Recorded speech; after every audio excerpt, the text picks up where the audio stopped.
Yeah, so I'm taking a color pencil class, I'm taking a drawing class, I'm taking, uh, I'm busy, but not as usual. Yeah. Thank you. Yeah, it means I used to draw as a kid, and then means I always keep drawing stuff for ideas for my pottery and things like that. But for a long time it was always like drawing with that purpose of, oh, I should make a mug of this design, or this is how the handle should be, and or a teapot of this shape. So it was always drawing for the purpose of making something with clay. It was always like sketching from your mind, like I had this idea, I want to make a pillow shape, how it should look, and stuff like that. But now it's like I was like, I don't have that energy to spend on the creative thing. I'm like, I don't want to, like, I don't know, I'm losing my creative brain cells or whatever. I was like, I just want to take a class to show me how to draw. And it is more about observing, so that's why I'm just picking out any mundane thing which is lying around in the kitchen in the morning when I'm having my coffee. I just see whatever is lying around, plop it in front of me, and draw it. So, and it is like drawing it exactly as it is, rather than trying to make an abstract or anything. It's like, if it's a glove, draw a glove. um, so it's stuff like that.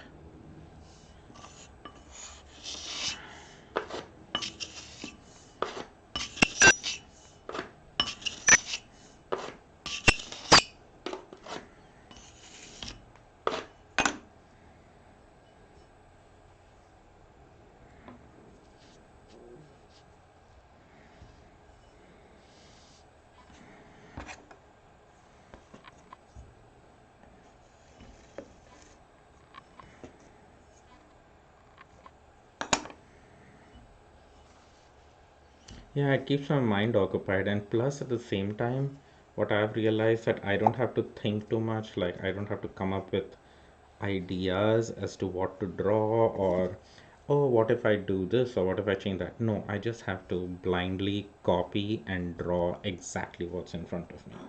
So it's more about that meditative state where you're just looking at something and just doing exactly what you see. So, and in some ways, you don't even know what you're drawing. It's like you're just imitating every line, every curve, everything. What you're seeing is you just draw that. The shadows and stuff, rather than overthinking that, oh, I should make a shadow here, or the light is here, or anything. Rather than overthinking that part of it, it's like just look at the shadow in front of you, like see where the shadow is cast on, and just put the shadow in the same spot. So that has actually been pretty nice, and I'm liking some of the results, so that's nice.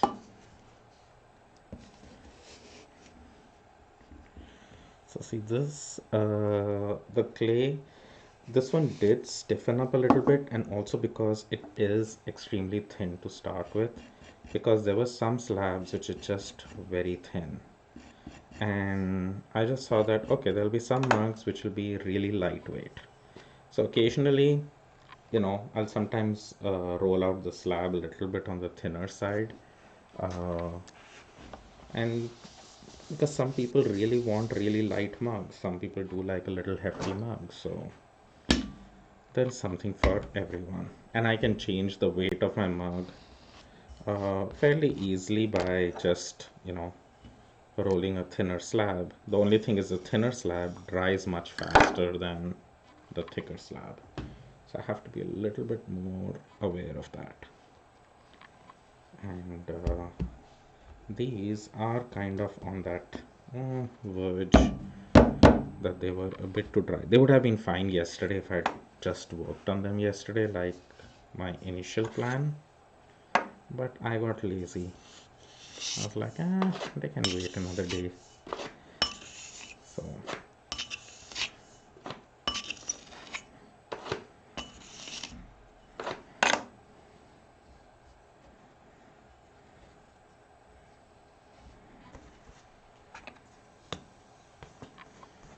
Looks like there are lots of people watching on Facebook, but just lurking. Any comments? Any questions? You just want to see me work? Might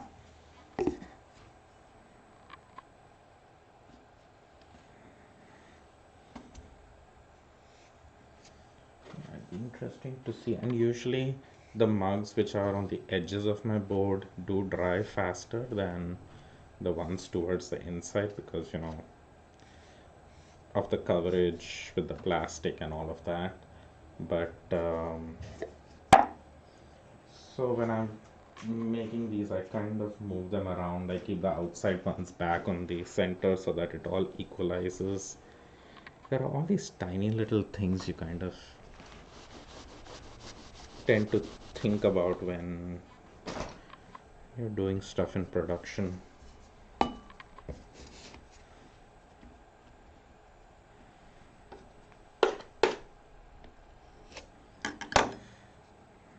The one thing which I had planned on, hey Daria, well, thank you. I'm glad I'm an inspiration. So one thing I wish I know I will eventually, but the one thing I really wanted to play with was my knitting machine, and actually that's the one thing which I haven't touched at all during this quarantine time, amazingly. I also have a project sitting right there, but it's a blanket, and I'm kind of going like, I don't want to knit a blanket. It's gonna be warm soon. We don't need a blanket. And I am crocheting a blanket and stuff by hand right now, so I'm like, there's that. There is another blanket that I need to finish. So I'm like, I'm not very keen on starting another whole blanket on the machine, but we'll see.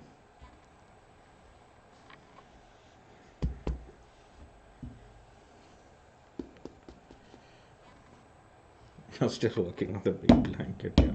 So I have one crochet blanket, which I think I have only like another 10, 15 squares to make of it. They're small squares, and in half an hour or so I can, less than half an hour I can make one square. It's made out of thinner sock weight yarn, and those I'm going to eventually join with a crochet hook. But I have this whole other big squares. They're almost like, I think, 10-inch squares, and they are all hand knit. So I've hand knit with all scraps of sock yarn, and I need to join them all together, and I plan to join them on the knitting machine. And I plan to use black yarn, so that's also all sock yarn. So I plan to, you know, like have a 2-inch or so channel between those squares. So because it's all colorful sock yarn, and I think it'll look nice with a black backdrop. We have 16 blocks, 28 by 28 inch. Oh, yeah, that's big. So 4 by 4, you're talking about. Oh, that's going to be like a queen size or king size blanket, right? If I'm 28 inches times 4, it's almost 8, 9 feet by 9 feet.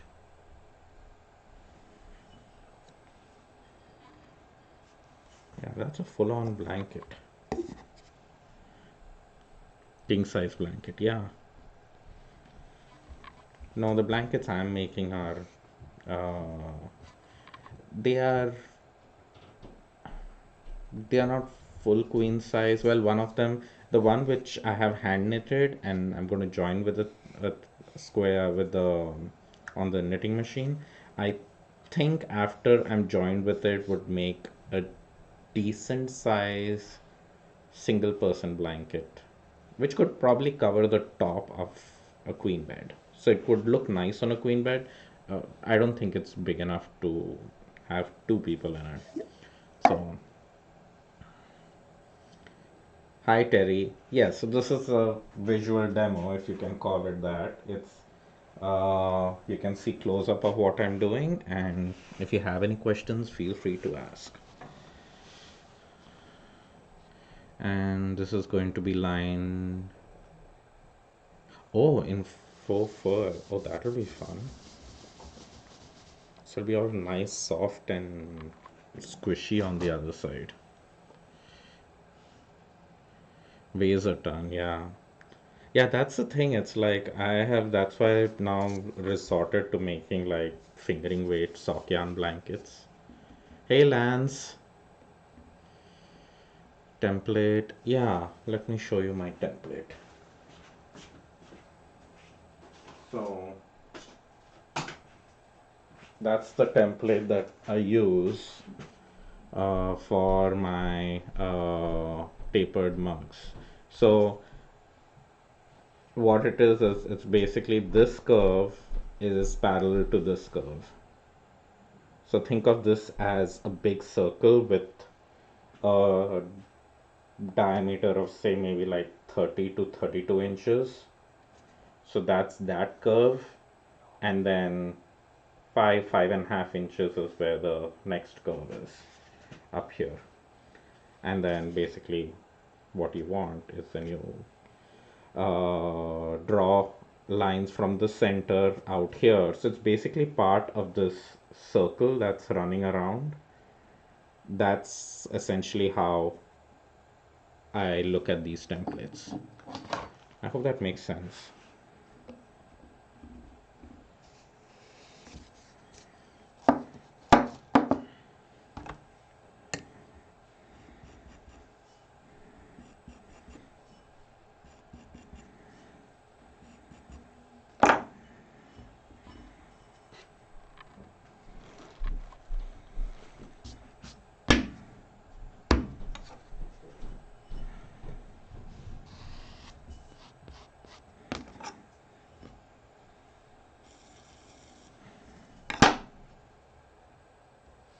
I've done that. It's a great way to have your unique shapes. Yeah, it's a really cool way to do it.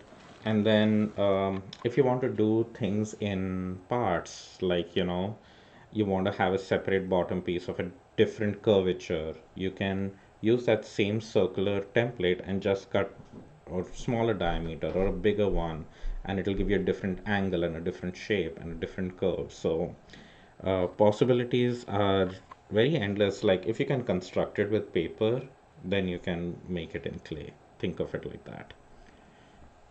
Yes, Terry, and that is one of the suggestions I do give when I teach classes. Is that if you are very particular that you want a certain kind of shape and you just cannot figure it out, is you can take any paper cup, you know, like you mentioned, McDonald's or Starbucks or whatever, and just cut out the base, cut a vertical line and spread it out and see what that template looks like. And if you want it to be the exact same size and shape when you're finished, increase that size by your clay shrinkage. If your clay shrinks like 14%, like mine does, then increase that size by 14%, and that's your template to use for making mugs. They will all end up being that same shape. So, so that's a pretty neat trick. But essentially, even those, if you pay good attention to it, it essentially is that same curvature of a big circle. It's just part of that. Hey Frank, how are you? I am so disappointed I didn't get to finish your sweater. Means it's finished. Everything is done. Collar is done, my zipper band is done, and all of it. But I need to go to the store to get a zipper which would look good with it. And I'm not stepping into Joann's or any other place these days. So it will have to wait till this quarantine is over. Or I might just have to go online and buy a bunch of zippers and then decide which one to use. So that has been the disappointing part of the sweater, but other than that, it's been pretty good. I like the way it came out, and I can't wait to start another one. I'm actually usually in the summertime I like to spin more, so I'm hoping to spin another sweater's quantity so I can do a hand spun sweater. Well, thank you. I'm glad you think it looks good.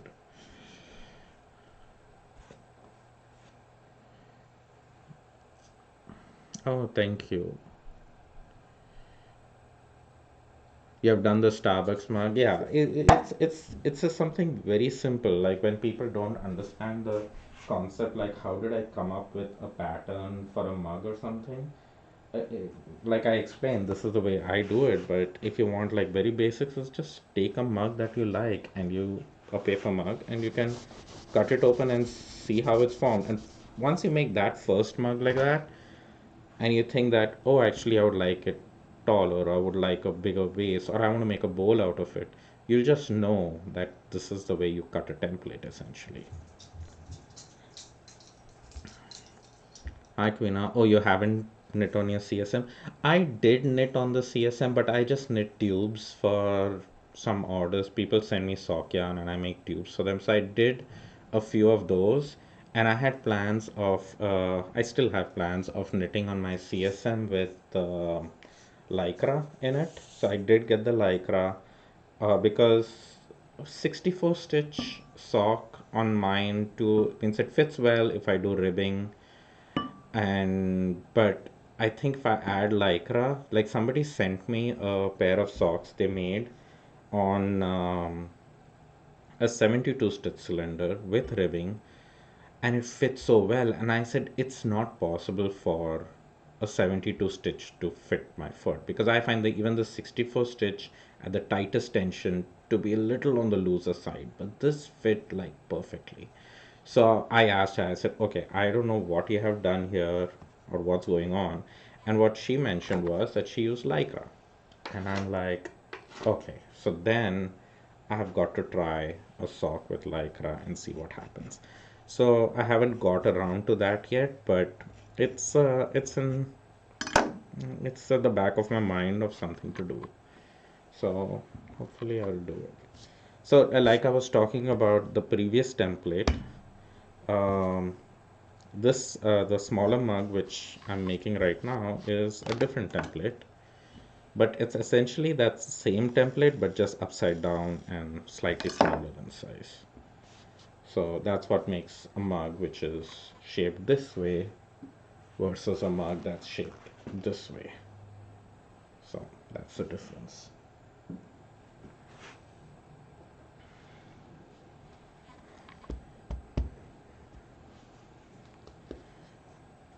And I had also purchased a machine knitting book on color and slip stitches. And one, actually, it was the book that you had suggested or you had posted in the machine knitting group. I'm forgetting the name of the author, but she had these beautiful pictures of inspiration versus, slip stitch and tuck stitch with multiple colors knit with it. And I purchased a book. I've like briefly gone through it. The I should have purchased a hard copy of it. I got a digital copy because I was like, oh, I don't have space for more books, so I'll get a digital copy. But it's hard to read the digital copy and practice stuff. Sometimes I just want to sit with it in the living room rather than sit on my computer all the time. So I did just skim through it a little bit and it looked very interesting. So there are a bunch of those things that I want to try as well on the flatbed machine. So rather than projects, I kind of want to try some of the new things. And then there are a bunch of other textiles, machine knitting textiles that I keep seeing online, and I've been so tempted to try. Yeah, I remember that book. I don't remember the name, but I know. Yeah.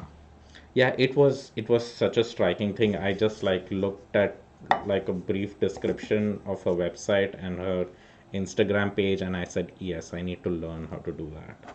And yeah, so that is one thing which I want to tackle on the machine. The other thing I want to tackle is I did get a yarn color changer for my studio machine, and I got it and it's been just sitting and not been attached or anything, so I really want to attach that and see how that works. Because I've never tried it before, and I think especially for doing the slip stitch patterns and tuck stitch patterns in multiple colors, I think that will be useful, but I'm not sure. The other goal that I have for the machine knitting is if I can do double jacquard, because I do have a ribber, and I did read somewhere, or maybe in that group itself, that you can do double jacquard on the machines, and I want to try it. So I do have certain goals that I want to do on the machine, but I need some motivation, something to push me to get there.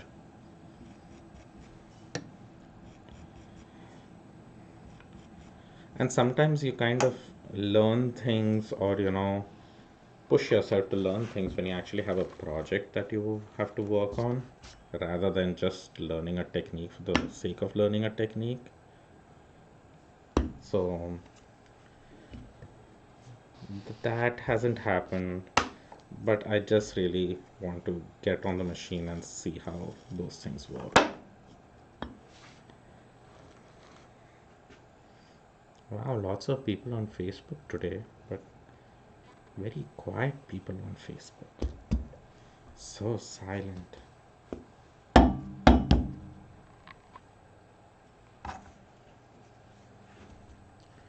Okay, why am I using two different form area to shape the mugs? Two formers. I don't know what you mean.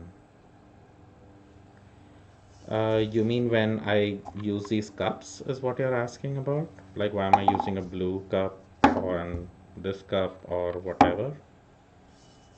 Is that what your question is?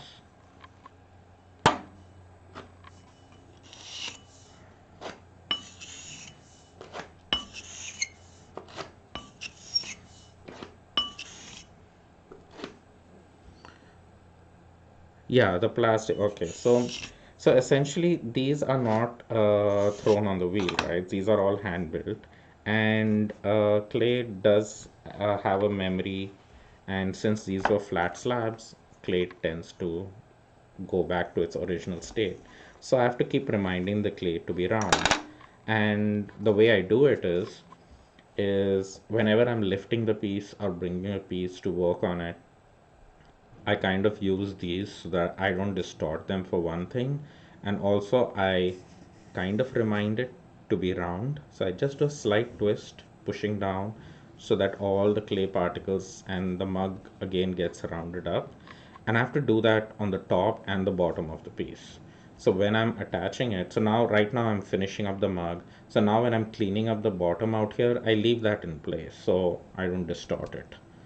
So that kind of helps maintain that round shape. And um, and same with the, I want a nice, almost perfect round, even though it's hand built.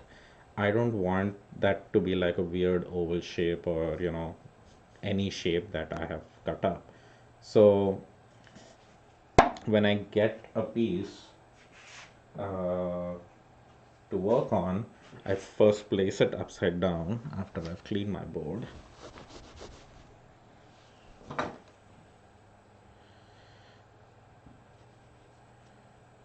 Oh, wow. So then I use a smaller piece to round up the top. So you can see right now it's not perfectly round. It's kind of oval in shape. I can see there. See, it's not perfectly round. So in order to round it off, I use this and just give it a slight twist. And what that does is it makes it much better. So see, it's now nice and round. And that will make a nice rounder bottom at the base. So one, oh, I was talking about what you might have missed is I was listing all my machine knitting projects that I need to work on. So, like, not projects as such, but techniques. And one was the color book that we mentioned, the tuck stitch and the slip stitch color book. The other was learning to use the yarn color changer. And I believe that once you know how to use that, you can actually do double jacquard on the studio machine. And that's what I would like to try. So that's another goal that I have. So I do have all my goals, and what I was essentially saying, which I think you'll agree with me, is that you actually learn better a particular technique if you actually have a project associated with it. So that there is like a particular goal, like, oh, I want to make a sock in Fair Isle. So then you will learn how to do Fair Isle, you'll figure out how to join, you'll figure out how to do the heel. So there's that very specific project as to doing a sock, rather than saying, oh, I want to do Fair Isle. Yeah, you'll knit a few rows of Fair Isle, you have done Fair Isle, but you don't learn much more than that. So no, so these are the smaller cups. So in the smaller mugs, it's actually they face the other way. So these mugs are wider at the top and narrower at the bottom. So no, I'm still doing the bottom. No, I know, even though it might seem like I'm not. I'll show you both the mugs side by side so you'll know the difference. And it's hard for me to mess that up because the rim is shaped very well. It's nice and rounded, and I will not take this tool to that rim. It's a very neat rim right now, so that way I won't scratch the wrong surface. Yes, one, but yes, the color changer would facilitate the process. Yeah, that's what I've heard, that the yarn color changer is something which is actually required for doing, or definitely beneficial for doing double jacquard color work and stuff.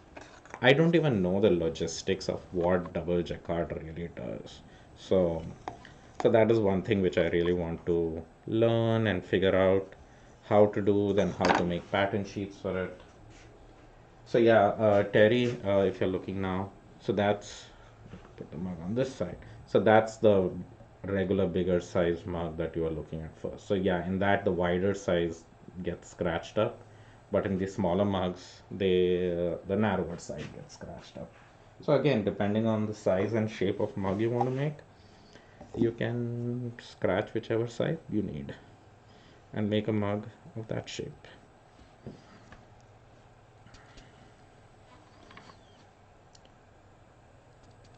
Also, Ruchir's gallery. So that explanation helped, I hope, as to what I was doing. So that's good. But yeah, it's like with hand building, you kind of have to keep reminding your pieces to be, a certain shape and size. So,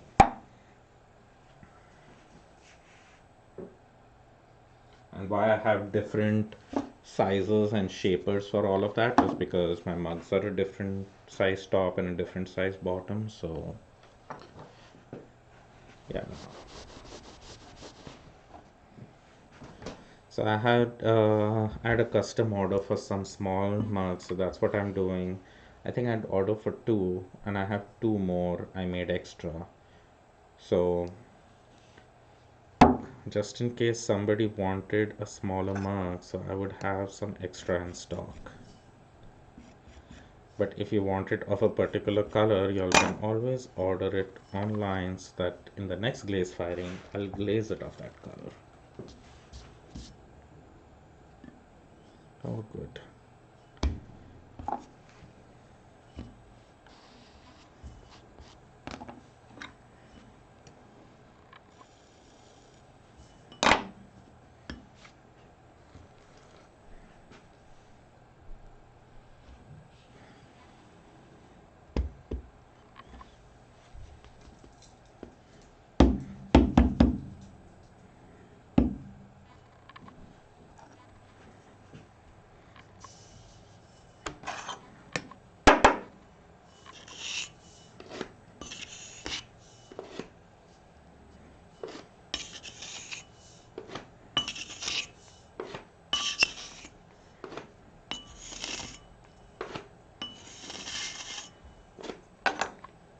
These mugs, which were, I think, the perfect thickness, like these mugs are, just at perfect dry state, which is good.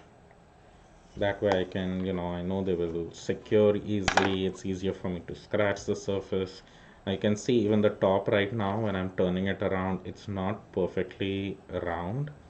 And this is where this helps. It's like put that in, just remind it to be round, and then lift your piece so you don't even distort it anymore. And I can clean up the bottom of the mug and then place it back.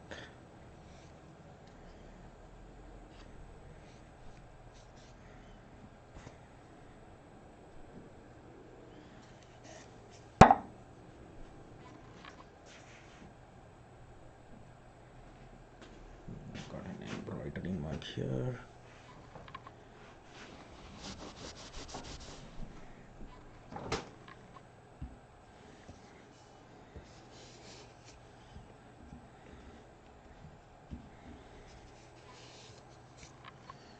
Okay.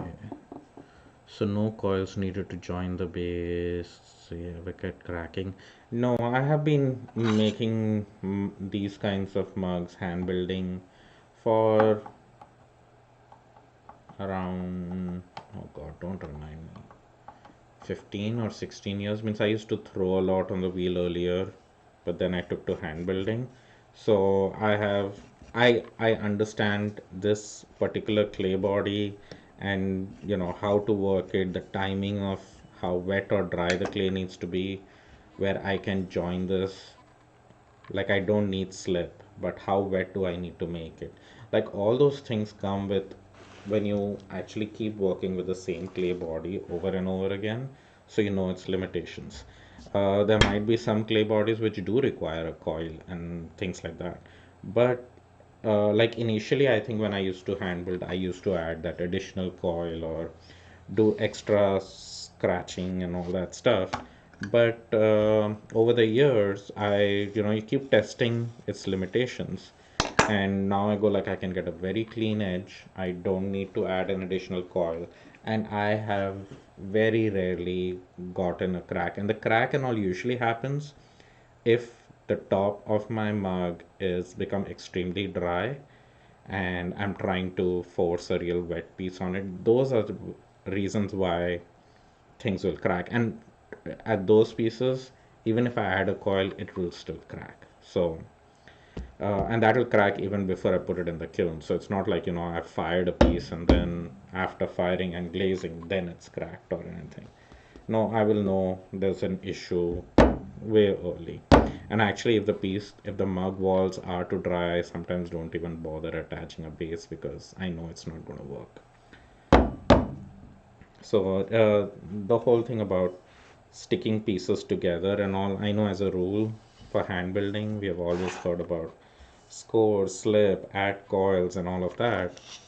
It's really dependent on whether it's really required. Not all pieces require that rigorous amount of joining and stuff. And I do a lot of, well, I used to, and I still do a lot of sculptural work, but not as much as I used to do. And they're all one of a kind pieces. Now, for sculptural pieces, they're much bigger in size.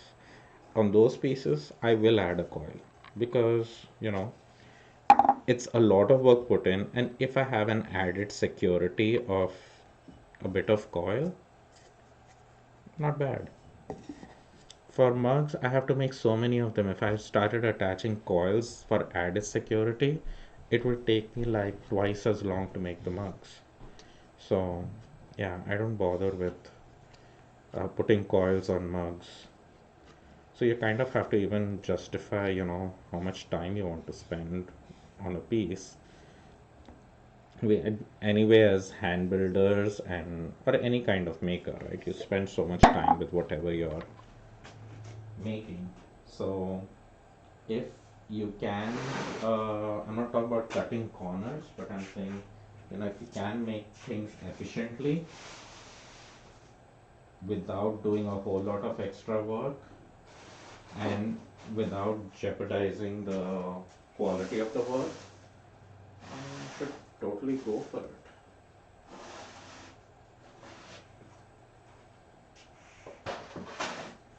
Hi, Casper.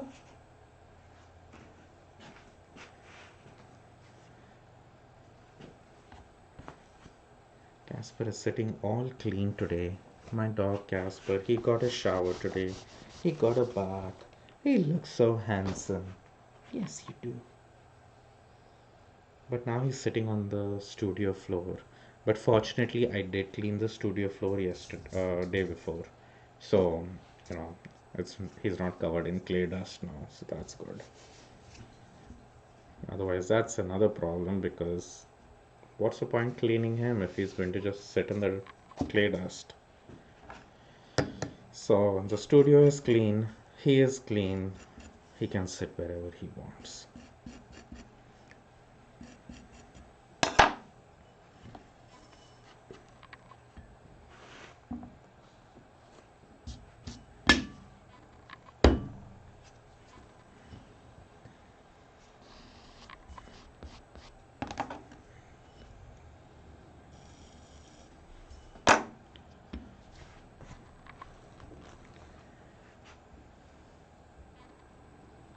Any other questions as to what I'm doing, why I'm doing, what I shouldn't be doing?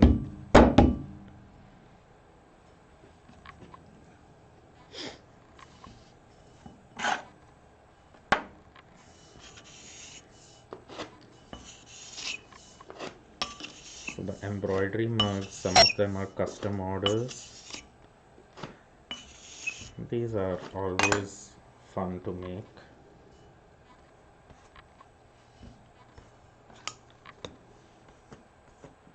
Do I have running water in the studio? Yes. So this, my studio out here where I'm working is actually was initially when we bought the house, this was the lower level family room or the entertainment room, and it has a laundry room attached to it.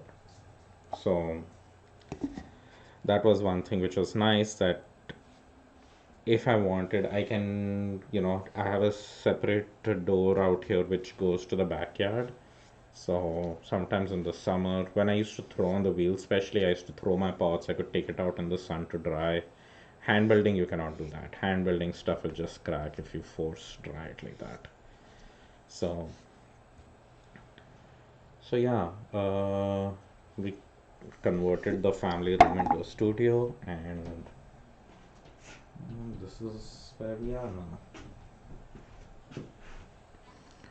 Yeah, you didn't have a home studio and the community studio, so I'm doing nothing now. Oh, I'm sorry to hear.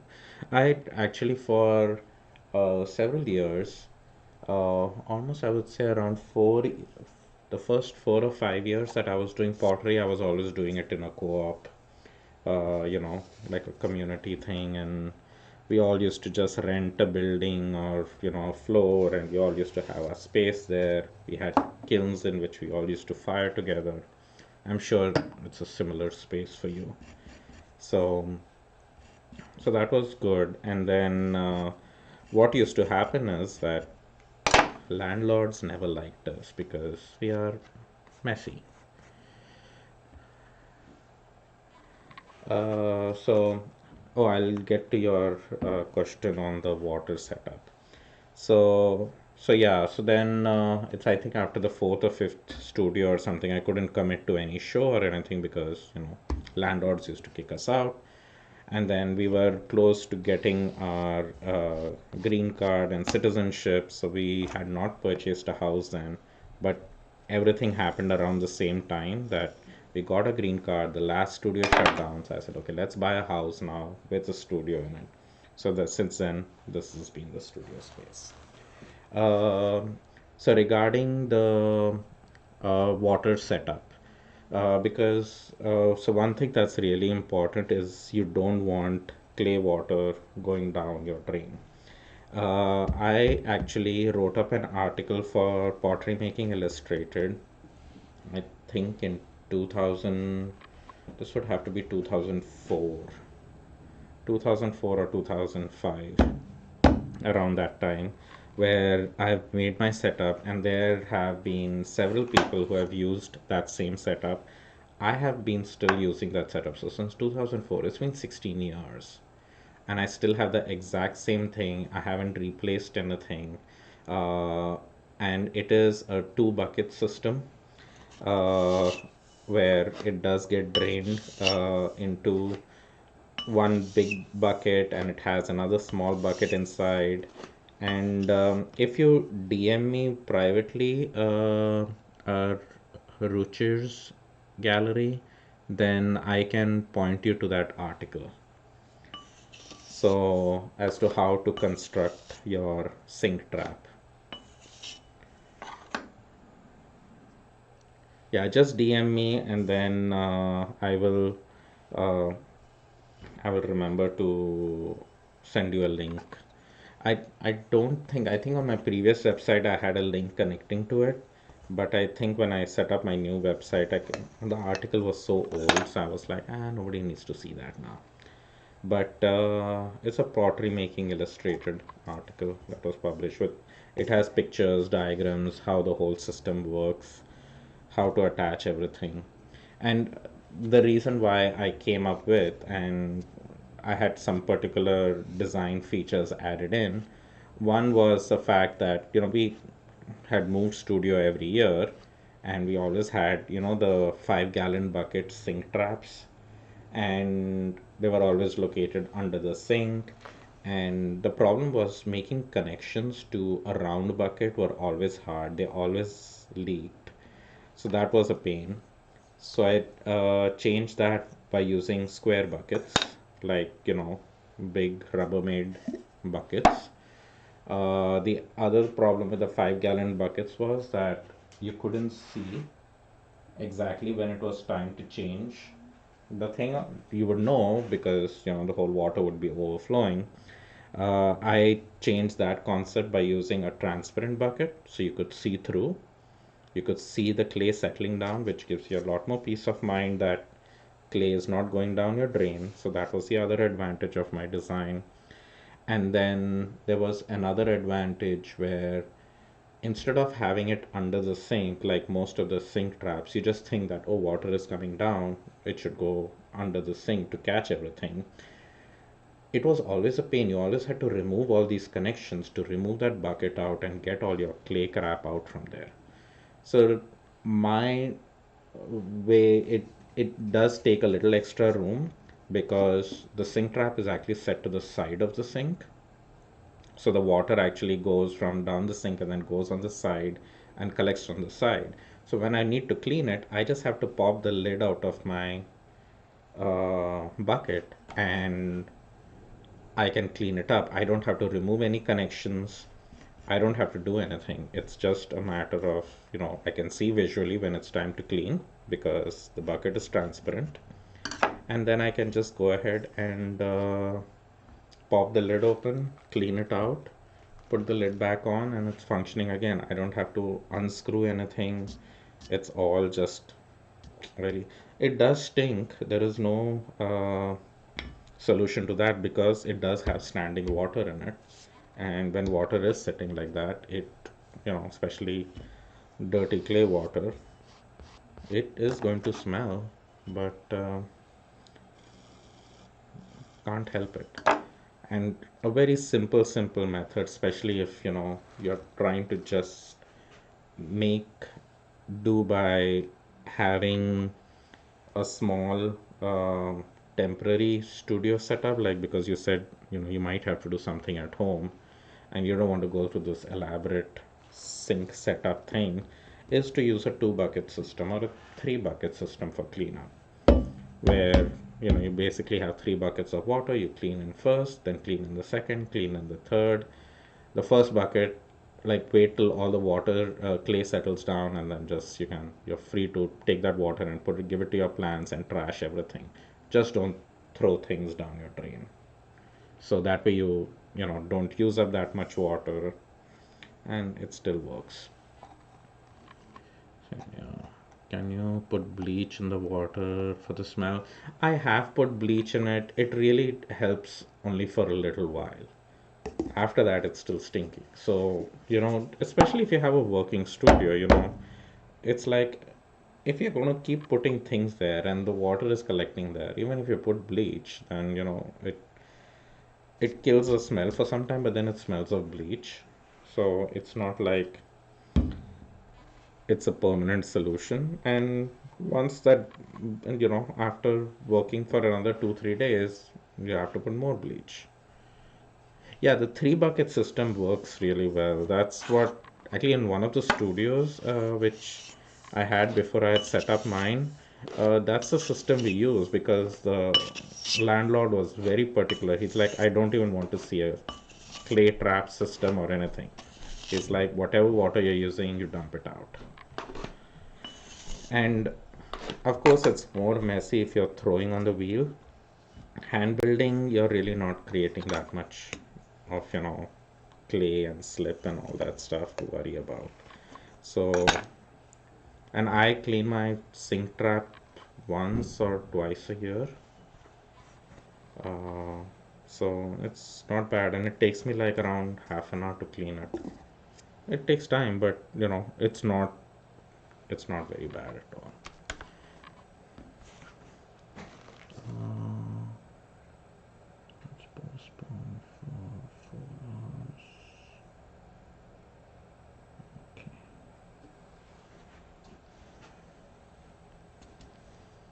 Yeah, and it is like a two bucket system. Even my thing that you can the water actually there is a one small square bucket inside a bigger square bucket. So the water actually goes into the bigger bucket, and then you have holes in the top of that inner bucket, and that kind of drains into the outer bucket, which then finally so the clay water gets like two times to settle, once in the inner bucket, once in the outer bucket, and then it goes out. So and you can actually visually see because the bucket is transparent that only clean water is going out, or fairly clear water is going out. So that is one advantage. And also, no matter how good a system, like even that system, I'm still not dumping buckets of slip and slurry and with lots of clay in it just down the drain.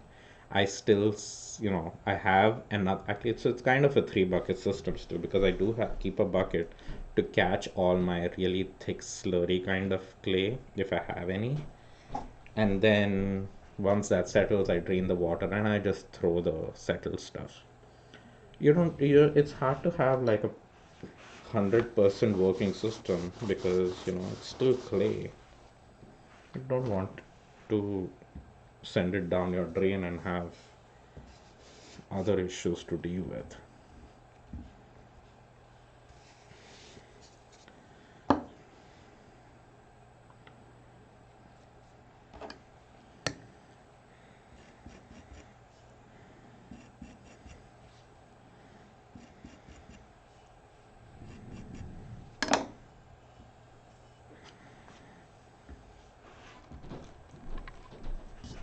So, and I hope you can set up something. Now, do you hand build or throw on the wheel?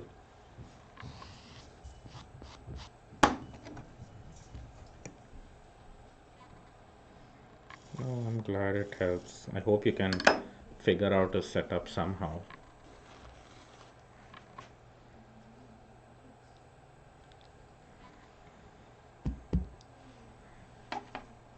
You hand build, yeah. So with hand building, actually, it's mostly when you're washing your hands and things like that, or you'll have little water in your bowl or something, which you use for cleanups or for kind of smoothing things. So you're really not creating that much of a mess. So a three bucket system or something like that would work pretty well, I think, for you in your case. Yeah, when I used to throw on the wheel, I used to land up cleaning that sink trap a lot more often, like at least once in 3 to 4 months or something. But now it's sometimes I go for a whole year and I don't clean it and it's still fine.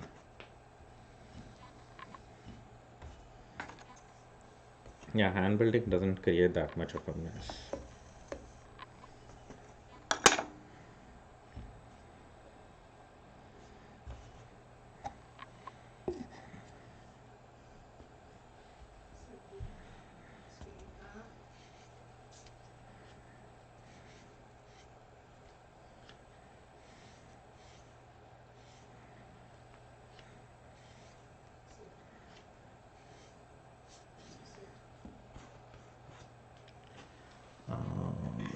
Sorry, just start it again.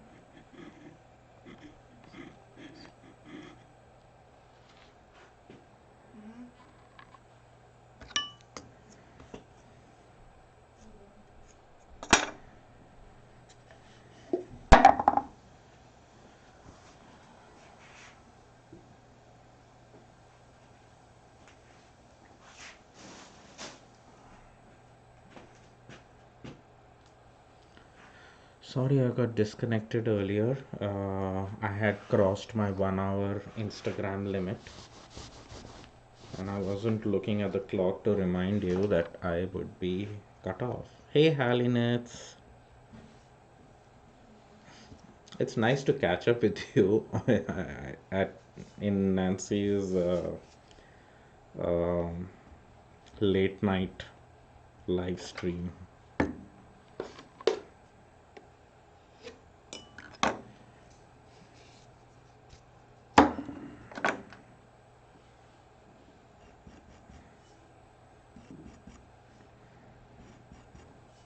Yeah, I lose track of time working, so then I cannot see how, whether I've reached my 1 hour limit. So I just start a new live feed. Yeah, it's been fun, and it's for me. Usually, by 11, I'm gone to bed. But now, since she starts a stream at like 10:30 or something, sometimes I'm like, oh well, maybe I can knit something, and I've made some pretty decent progress just listening to her. So, but also, what happens during that time, like last night, I kept getting distracted with phone calls from India and family calling and stuff. So I kept going in and out of her live stream. So I couldn't catch most of it. But regardless, it's still fun.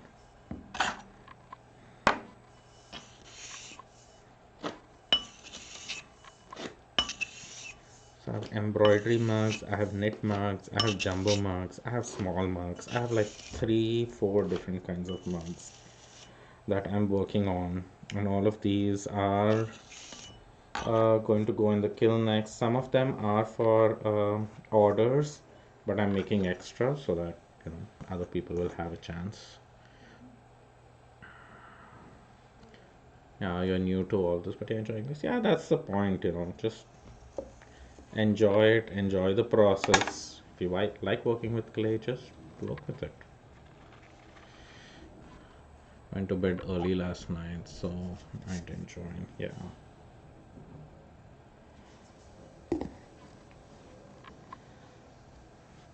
Yeah, I was just getting a lot of phone calls from India and there's something or the other happening.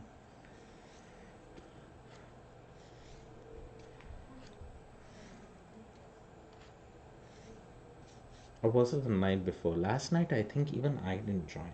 I might be mistaken. Oh, yes, last night I watched a movie, and after the movie, I sat on the computer to fill out a form for something, and oh, I was up till 1 o'clock last night. So, yeah, last night I didn't even join the stream. Yeah, my schedule is so messed up. Usually I sleep early and I wake up really early. But now I'm like, whenever I wake up, whenever I sleep, it's all fine. Work is still getting done, so it's not the worst thing.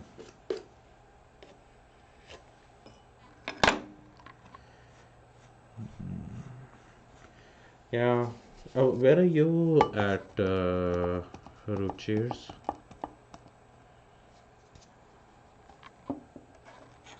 We are here in Seattle, and of course, we are, staying safe, staying at home.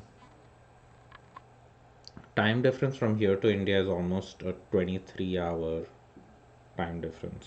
Not 23, sorry, 12 hour. So if it's like morning, uh, 5 o'clock here, it is 5 in the evening there.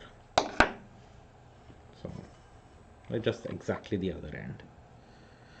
Boston, oh, you're in Boston. Oh, your parents are in Delhi. Oh, wow. Yeah, I haven't been watching too much of news, and because it's pretty stressful to watch all of that.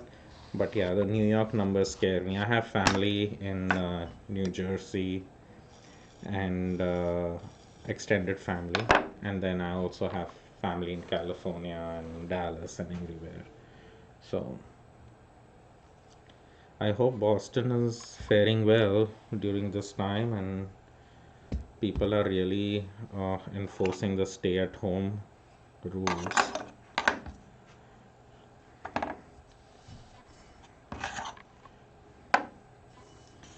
Places like New York and stuff, where there are just so many people, it has been hard to contain them. And I'm sure Boston is also. I've been to Boston once, several years back,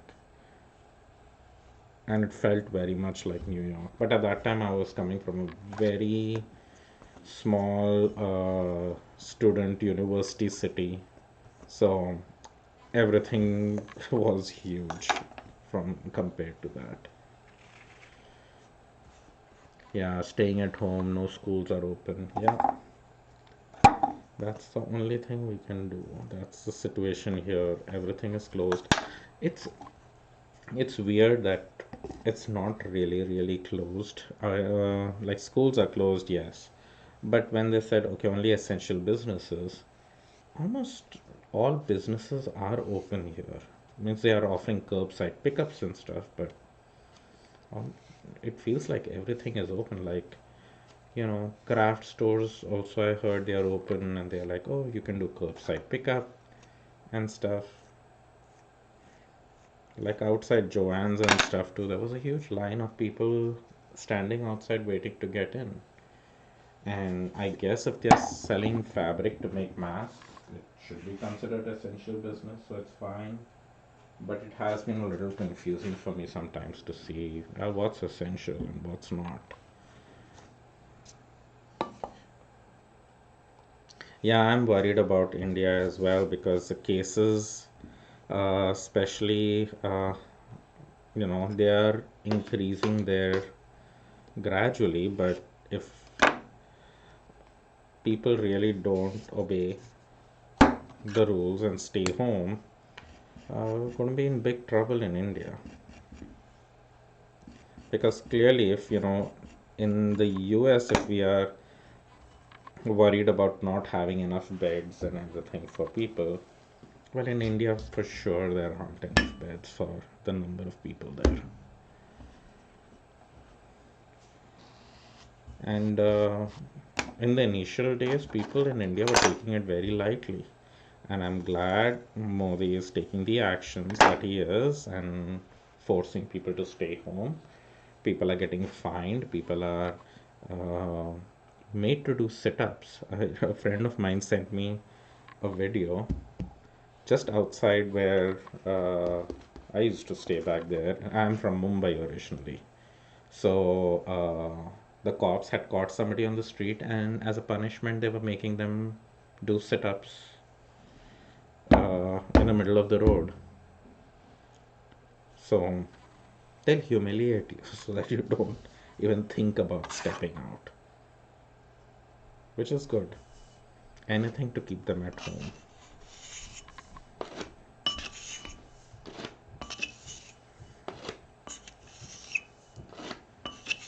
But then again, in India, I also heard that, well, you can do your grocery shopping and stuff from like 8 to 10 in the morning. So from 8 to 10 in the morning, the, you know, the vegetable market and stuff is just like packed with people. I'm like, how is this social distancing now? And there was somebody was posting photographs of people standing in their ration lines in India. And it's like, oh, because it's in the morning, it's okay. So, like, once during the day, yes, you can have all the non distancing possible, and then after that, it's fine. Hi, Casper. Casper's just following mommy.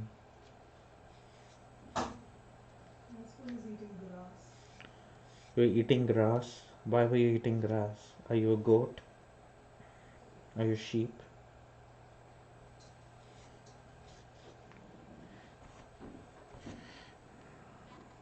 Yeah, that's the thing which worries me too. Uh, we have extended family in India, and but it's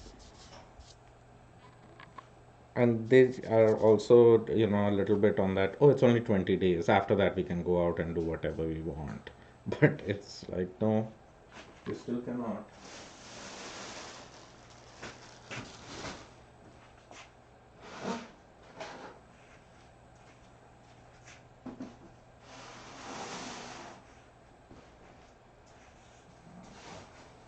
These notes are done. I have another 28 notes to do.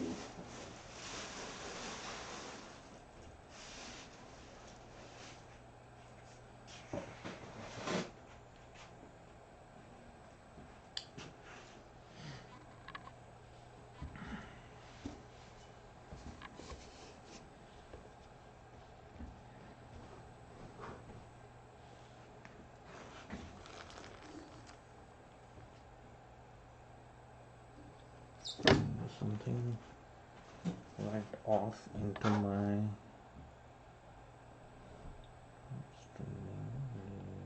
it's not that noisy.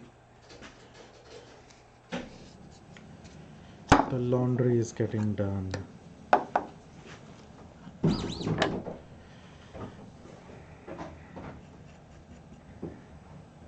What's the time?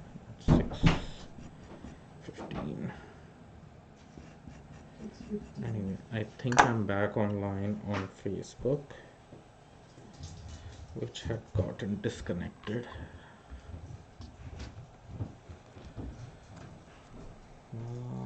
So that pile to do. Is that right? Yeah.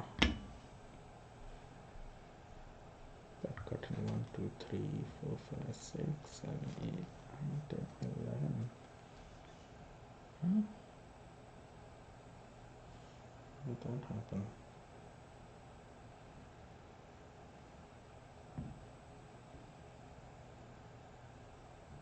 12. I have.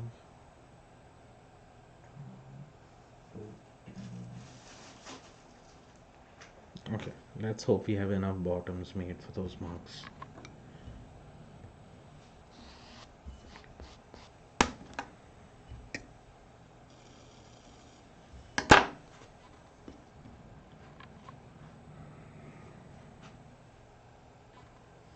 For some reason, my Facebook and YouTube live feed went berserk, so I just had to restart that.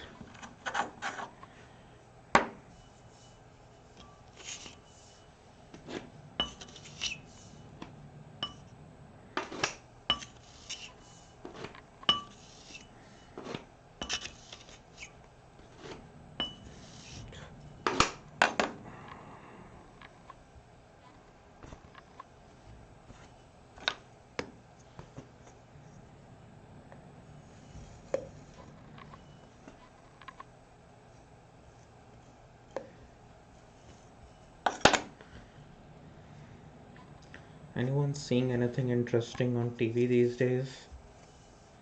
On Netflix? I don't have Amazon Prime, so don't recommend Amazon Prime stuff. But anything on Netflix which might have not already caught my fancy yet. I just finished watching I'm Not Okay with This, and that was interesting. It's interesting to watch. It's a typical binge-worthy thing because I scheduled to watch it with a friend of mine. How's the colored pencil class going? That's going good. And so Nancy and I are doing it together. I'm a little ahead of her because I just can't wait. So, but I have reached the point where I'm blending different colors to get another color, and it's been a very satisfying process for me. I doubt it'll be that satisfying for Nancy because this is what she does for a living. She mixes two dyes to make a third color, and she kind of, yeah, she did her homework, but that's what I said. She's still lagging behind. So, so I've started the mixing, and I'm really enjoying that. Like, I kind of knew these things that, oh, if you mix yellow and blue, you get green. There's Casper barking away. Hey, Casper!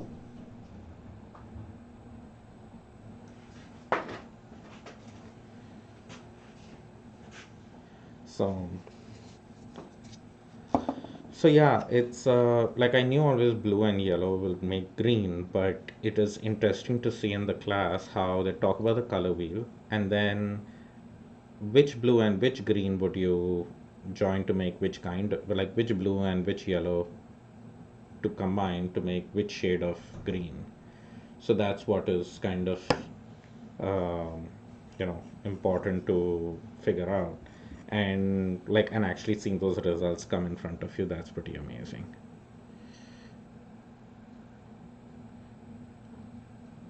Evolutionary biology, that sounds interesting.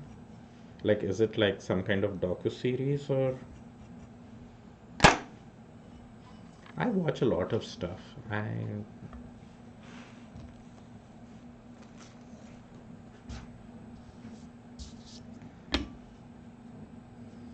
Is that the name of the show, or they're just talking about the subject?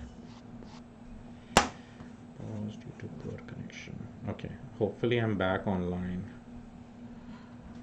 Yes, about genes. So I've seen few shows like that. I'm forgetting the name where they are talking about changing the gene structures and stuff in babies to make custom babies and custom human beings kind of deal. So I know about that shows. I've seen that one. And I've seen few shows like that, and I do enjoy those. So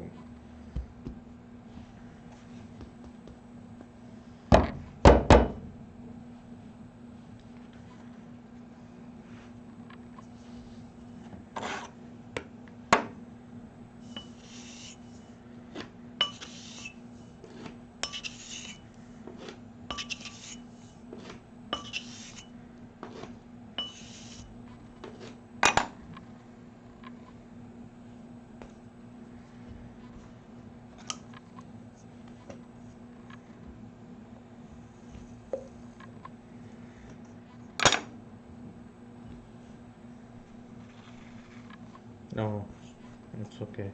I think even my phone kind of showed a poor connection and made me pause for a minute, and then I think I got back on automatically.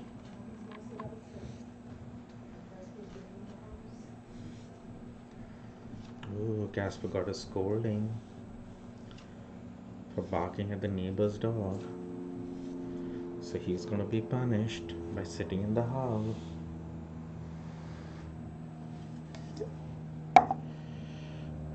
All right, Hallie. I might catch you tonight in Nancy's live feed.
Well, good luck. Keep trying. If you have any questions, feel free to message me. And yeah, and DM me about the link for the article for the sink trap. So hopefully I have it handy and I can send it to you or send you a PDF of the article.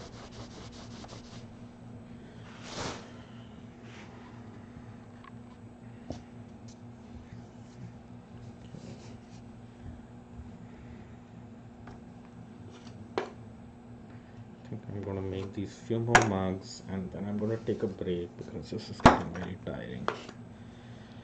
Been doing this for an hour and a half now. To record this. So that's my limit usually to work in the studio. Hour and a half to 2 hours.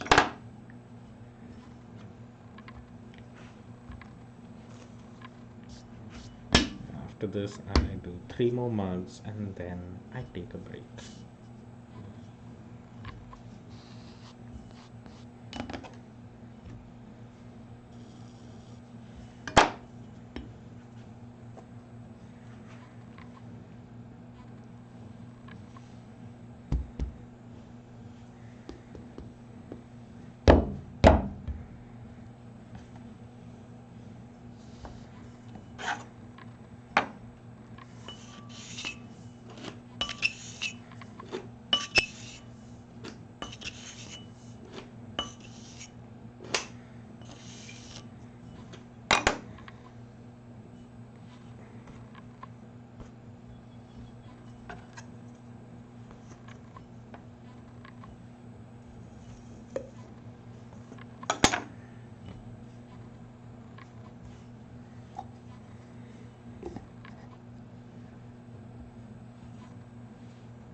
It's like watching something on a loop, right? I'm making like the same mug again and again. Well, that's what production work is like. Kind of doing the same actions again and again. Hello, sock knitter.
Two more mugs.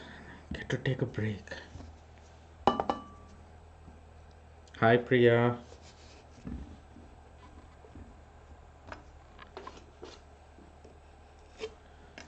I'm almost coming to the end of our live session here.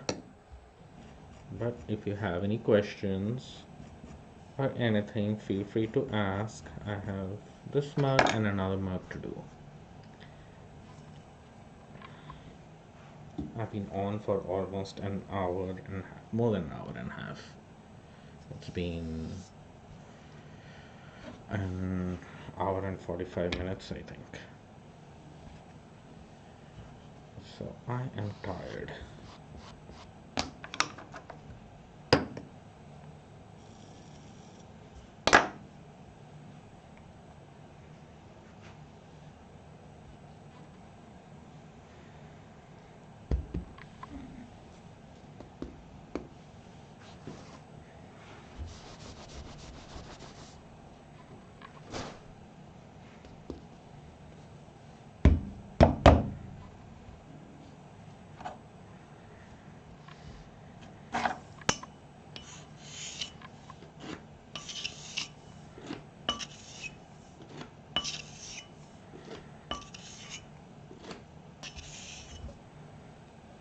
Having fun.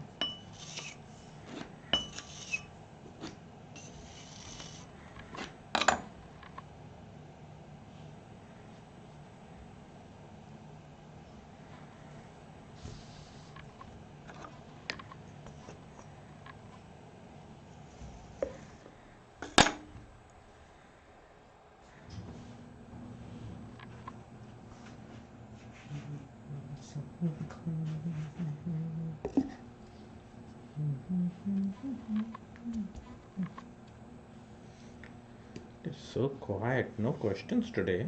Well, we had a bunch of questions being asked earlier. Hi, Deb.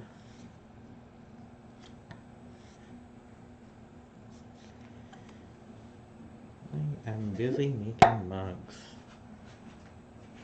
Attaching the bottoms to the mugs. Tomorrow I'm going to put the buttons on and the handles on. So, Priya's question: do you make the lips thinner than the rest of the body? Yes, I do. Because a thinner lip is definitely a lot more comfortable to use. And you can see here, so that's the base, which is a little on the thicker side, and then that's the rim, which I have rounded up and it's nice and thin as well. So,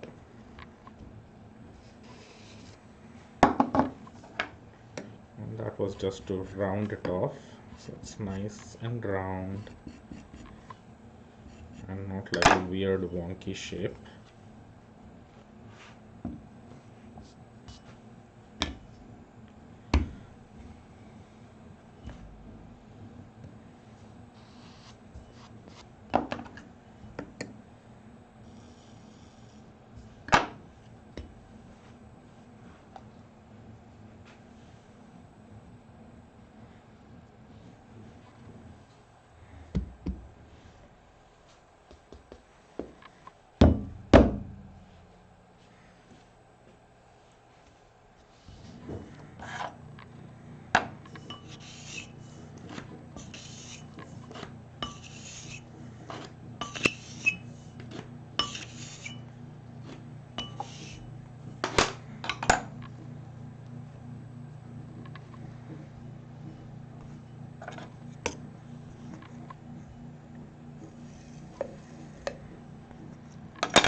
Okay, how long do you let it set before you attach the bottom? So that really depends, but usually it is like these. Usually I let it sit for maybe like 24 hours if it's covered. If it's uncovered, then probably 2 to 3 hours.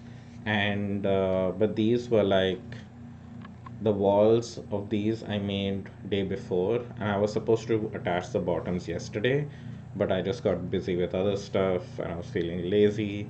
And I said, oh, I can just do it another day. So I just put another sheet of plastic over it so it would be fine the next day. So it really depends on what I'm making and how thick the walls are or how thin they are. So, and you had another question. Is there a time you normally go live? I not scheduled a certain time. I usually go live around like 10, 11, around 11ish in the morning, uh, Pacific time, and then sometimes in the evening as well, like around 4:35. But I don't have a fixed schedule because I do it when I please. I thought I would make a fixed schedule, but then it would seem like work, and I don't want to stress myself with work. That's for sure. So, and plus, there's such a lot of it which gets dictated by whether the clay is ready. Like, even though I had to attach bottom, suppose I had to attach them yesterday, but if the clay was too wet, I cannot do it.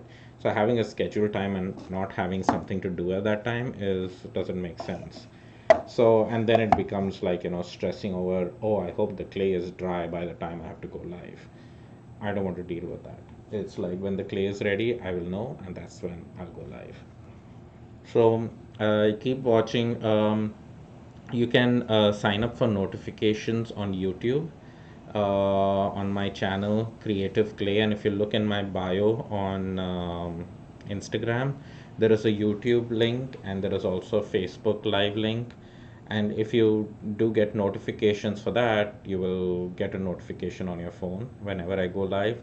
And on YouTube and Facebook, it's a much better camera angle than what you're seeing right now.